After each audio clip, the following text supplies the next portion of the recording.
초콜릿은 달콤해 달콤해 달콤해 오렌지는 상큼해 상큼해 상큼해.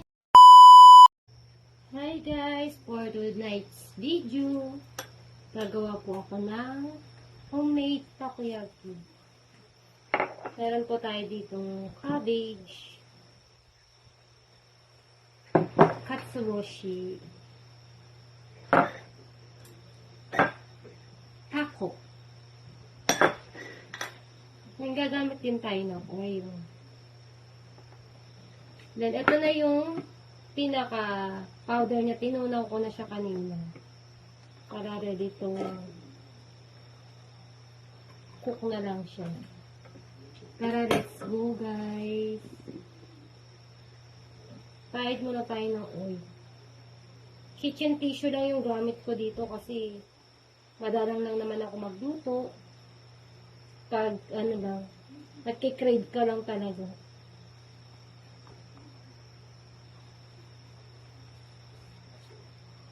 Ang sarap i-business nito sa Pilipinas, no guys? Siyempre, pag nag-business ka, kailangan, may pondo ka. Then, lagay na natin yung pinaka-ano niya, seasoning.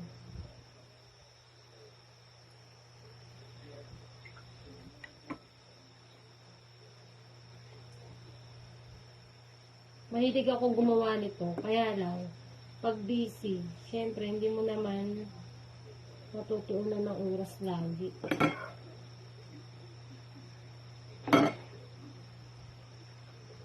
Then, lagay natin yung taco. Actually, in-slice ko na ito kanina.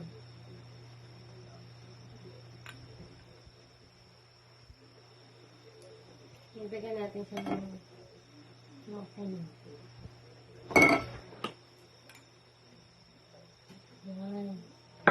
Then, pag medyo nagme-melt na siya, pwede na natin lagay yung gulay.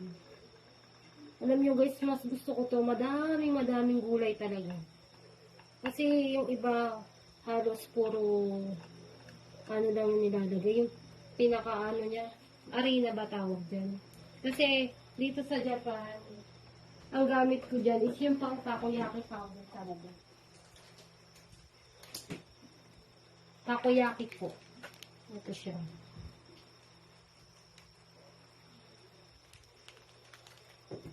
Nantay lang natin mag-melt yung liquid.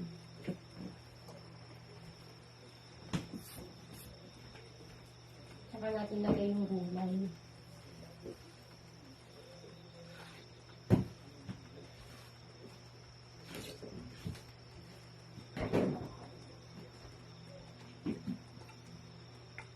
Yan guys, pwede na natin lagyan ng gulay. Ito yung vegetable. Cabbage yan na in-slice ko na rin kanina. Ito yung vegetable. Cabbage yan na in-slice ko na rin kanina. Sino bang may favorite ng ganito? Takoyaki. Sa atin, ang daming flavor. May seafood. Dito, wala namang ano. Taco lang talaga siya. Taco lang yung pinaka-toppings. Yung pinakalaman niya.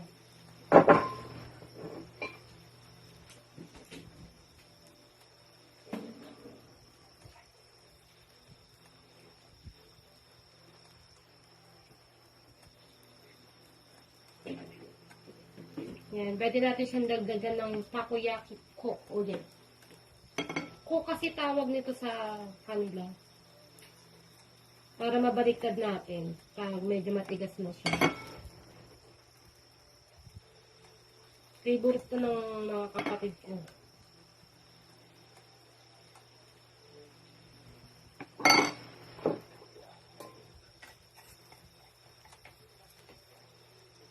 Pag gusto nyo pang dagdagan ng gulay, pwede naman po. Depende sa inyo. Para mas happy tummy, di ba?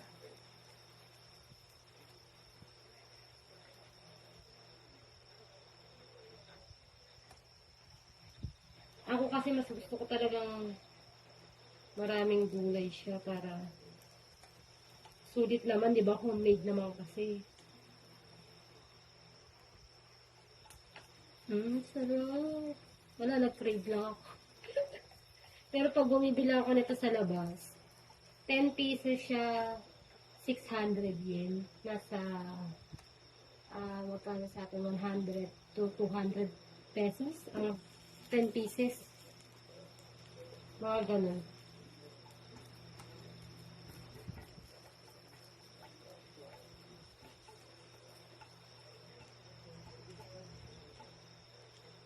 Actually, gusto ko mag-business na to sa Pilipinas. Ang hirap lang sa atin is yung pwesto talaga. Lahat kailangan maganda yung pwesto mo para maraming tao. Depende na rin sa pwestuhan mo kung maganda yung lugar.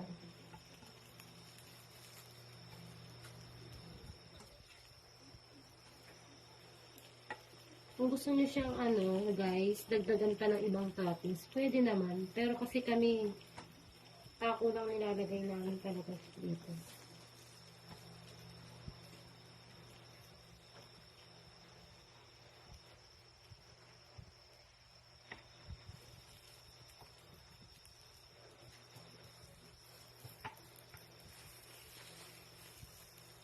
Ayan, pwede na natin siyang bagit pa rin kasi matigas na yung kabilang side. Then, yung kabilang side naman nilutuin natin.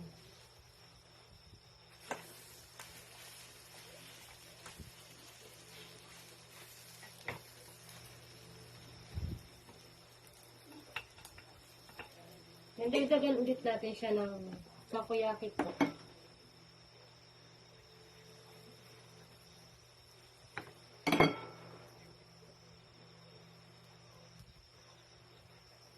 Diba, hindi siya tipid pag homemade ang gawaan. Pero kailangan mo lang talaga sa bahay ng ng plate ng tao. Then, dagdagan ulit natin siya ng takoyaki po.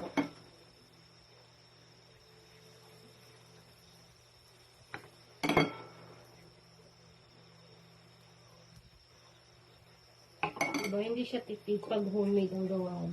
Pero kailangan mo lang talaga sa bahay ng ng plate ng tao. Takoyaki.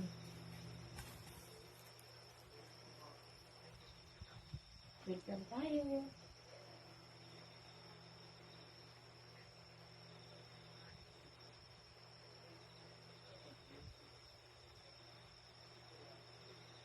Konti lang naman niluluto ko kasi halos ako lang din kakain. Nagtakaw no. Ayan guys, medyo nagbe-melt na siya. No? Baliktad na lang kayo ng baliktad dito guys hanggang sa maluto na yung pinakaloob mo.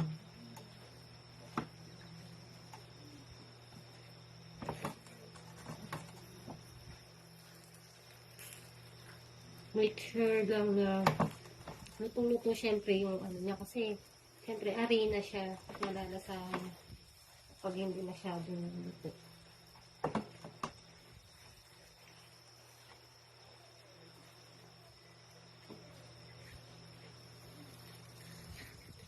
Kahit lang ako ulit ng oil.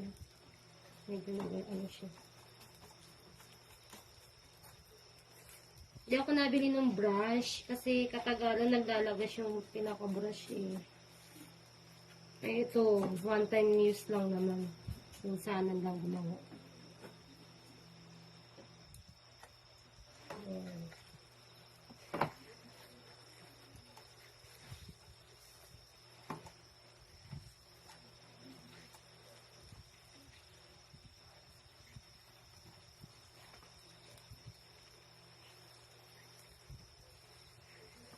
Ikot-ikutin nyo na lang siya guys kapag medyo okay na yun. Kabilang side, bring mo another side mo.